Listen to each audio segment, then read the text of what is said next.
So ultimately, at the end of the day, and I don't think you watched this, but is it as good as Scream on MTV or VH1? No, I did. Obviously, I didn't see that one. That was going to be one of my No, questions to you. Was no, the no. TV series? Uh, oh my God, the TV series is so good, so much better than this. No, of course not. This movie, it blew that out of the water.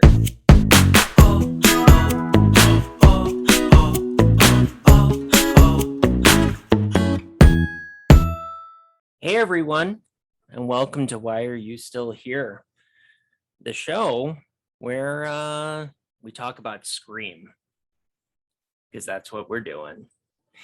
And let's see here. So we went for the first time, we went and actually saw a movie together, which is insane. And here's my proof. Look at that. Oh yeah. Oh yeah. Unfortunately, Lucas didn't get to have the proof, but you know. So the only way you can get a physical ticket is if you print it out at the kiosk by yourself, not when you go to the ticket attendee. So that's a thing of the past for the movie going experience. That is correct. That is correct. But before we get this officially started, let's put a rumor to bed. Maybe Pat will hear it. Now, did I talk throughout the entire movie? No, Exactly. Exactly. You hear that, Pat? There was no. In like fact, I leaned over to say one or two things, and I was afraid you were going to smack me. yeah, I even if I see a movie with somebody, even if they say something that I agree with or whatever, I traditionally will just, unless it's something I have to respond to right then and there, I'll just nod or whatever, because I don't want to potentially continue a conversation. Mm-hmm. Um, so I was never pissed or anything. Obviously, I said some things to you as well. Um, More so trying to guess, uh, you know, you know, just play the who done it game Mm-hmm. of the movie, basically. I'm walking on eggshells with what exactly I could say in that department, but um, so being that I'm very unprofessional and we're not used to doing this sort of thing. So I did look up online a general, you know, four thing chart, 4 bullet point chart to go through when you review something. Also, you'll see it in the title, but this is, spoiler free. The spoiler one will be Mm-hmm. coming later. Um, so the main idea of this movie is that, it's exactly what it says in it. It's a requel. Apparently, that's what Halloween 2018 is. And what they did with Child's Play. Terminator. Um, No, yeah, no, is it? I guess it'd be like a Anyway, requel TV show. let's talk about Um, requels. A requel, anyway. yes, one specific one. And the plot of the movie is one that I didn't want to even try to put into my own words. So I just copy and pasted it off of IMDb, because they're the authority on such matters.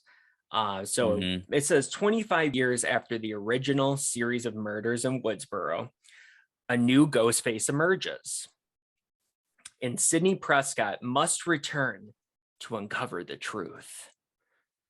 Now, I'm not going to say I whether or not that's actually the plot of I the was gonna movie. say mostly accurate, eh, relatively accurate.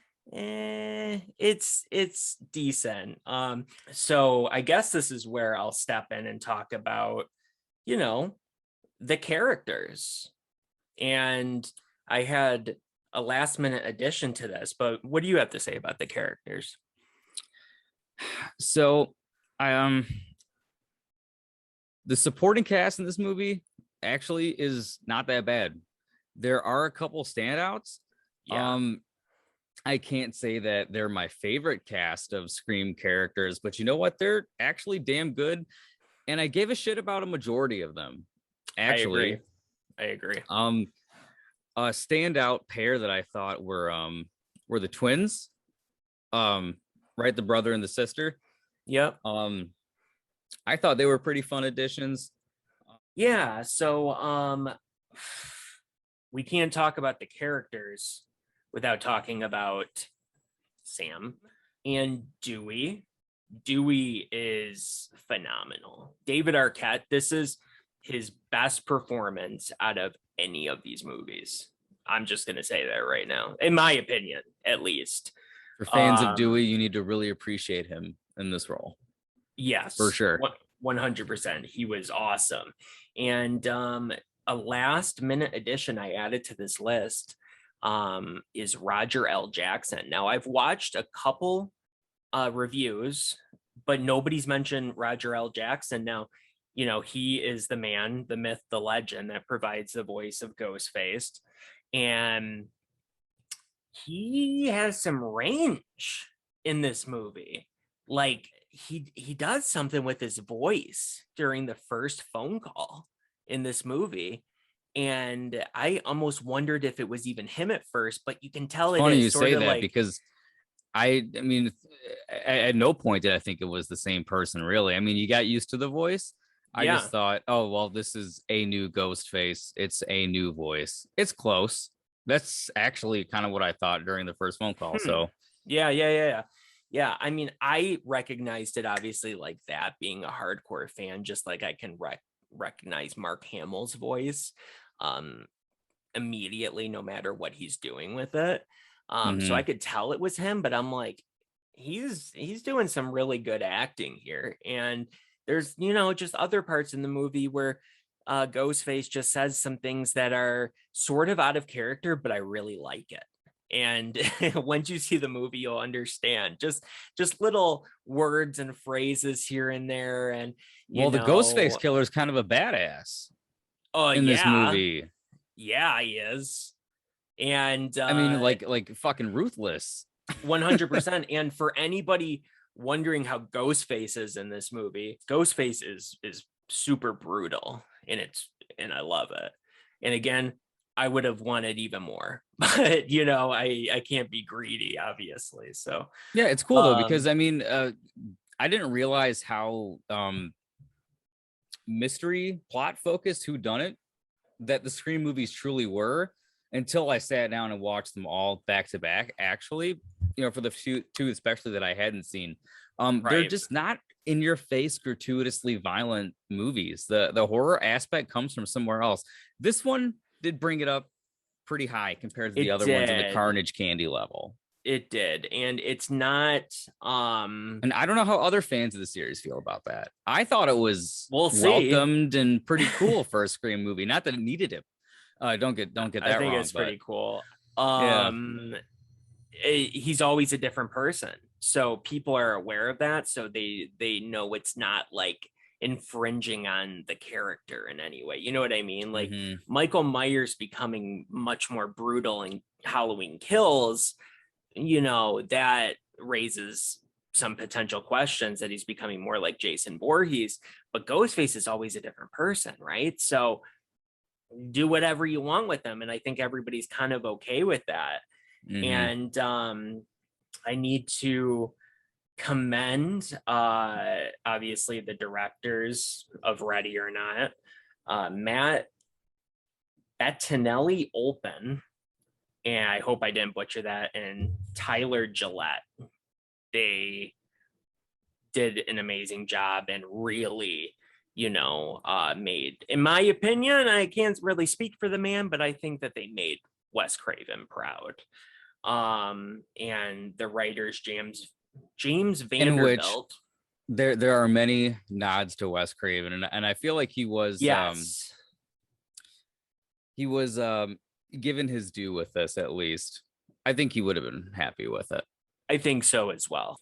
Yeah, and writers James Vanderbilt and Guy Busick, they did a great job, and I hope the same crew stays together for sequels because I wouldn't touch a thing. But the music, the composer was Brian Tyler, and this kind of moves into my last point here that I was hopeful, and the trailers looked great, and I saw Ready or Not, and I was impressed. And I still have a lot of nerves though going into a movie that has no Kevin Williamson. He produced it or executively produced it, but he did not write it. No Wes Craven, obviously no Dane Farwell, and no Marco Beltrami. This is the first movie in the franchise that wasn't composed by Marco Beltrami. And how afraid of that were you going into the movie? Because I know everything. I was petrified because I'm a fan,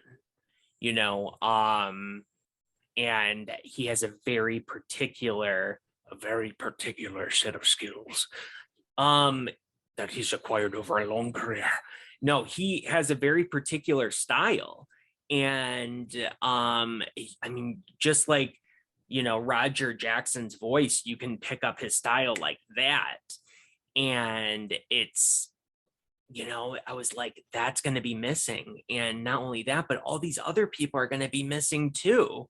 And it's like all that together, I'm nervous. But guess what? Don't fret, my friends, because the score is really good, and it pays homage, tribute, whatever you want to say, to Marco Beltrami. Why he couldn't have done it, I don't know. Maybe the directors wanted to go with their guy, but it was really good. It was really good. It was a nice creepy score. The soundtrack was very good as well. I think it was the perfect mix of feeling very 90s but very modern at the same time. You could tell this movie is a total throwback too in a lot of ways, and calls a lot of homage. 100%.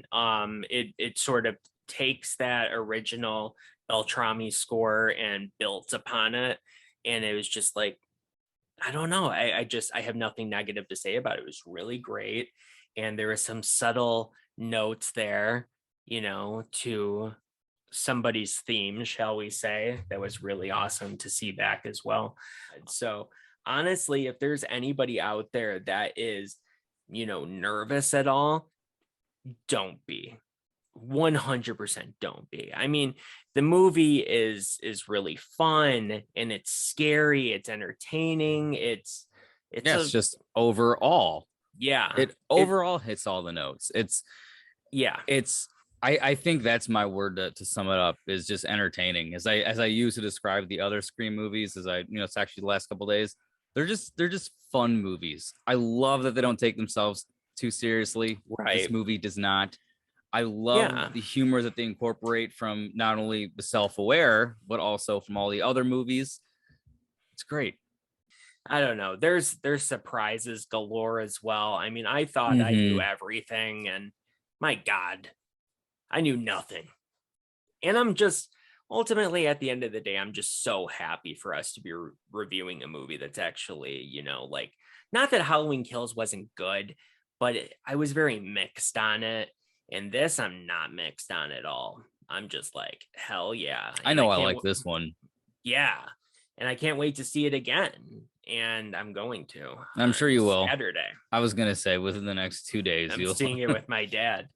Good. I don't know. Yeah, I guess we could throw out like a artificial rating. I don't know if it's like the final one, but we could throw it out there. And, we're not going to say where it ranks in the series for us, because spoiler alert, we might have a ranking video coming up. So, we don't want to impede upon that. But what score would you give it? Oh, man. It's difficult when they're really good for some reason. It's I want to say, it's a solid 8 or above. I think I'm gonna Okay, go with 8 for now. It was interesting. damn fun. Okay, Maybe sure, eight and a sure. half. I'm gonna go with 8.5. We'll leave it there. Final answer for now. Final answer for now. 8.5 was also what I was leaning towards as well, but I also See, it's hard. I kind of want to go to 9, but then I'm like Really? Okay. 9 says that because it's like, well, what other movies in the series are a 9 for me? And I'm like, I don't have any because because Scream is a 10 out of 10. Scream 2 is a 10 out of 10. Scream 3 is a negative 47 out of 10. No, I'm just kidding. Scream 3. I can't even say because this will ruin my ranking. But obviously, Scream 3, Scream 4 is higher, blah, blah, blah. So I'm happy that this one is going to be up there. I saw an article that said that it's going to do as well as Spider-Man No Way Home. And I say, probably not. Probably not. Because Spider-Man No Way Home is like Just be 1.5 Titanic. billion dollars. Um, Yeah. Yeah. yeah. And that Sorry, is wishful thinking. it's No, it's no. comparing apples and oranges, but if No Way Home is a religious experience. That's all I'm saying. Like if you're a Spider-Man fan, it's a religious experience, but this is a really good movie. So yeah, go check it out and stay tuned to our this is our non-spoiler review. Stay tuned to our spoiler-filled review, which will be That'll be very the fun one. exciting. Um, it'll be so much fun. I look forward to it. And yeah, other than that, have a nice night, everybody. And what's your favorite scary movie? Oh Huh? man.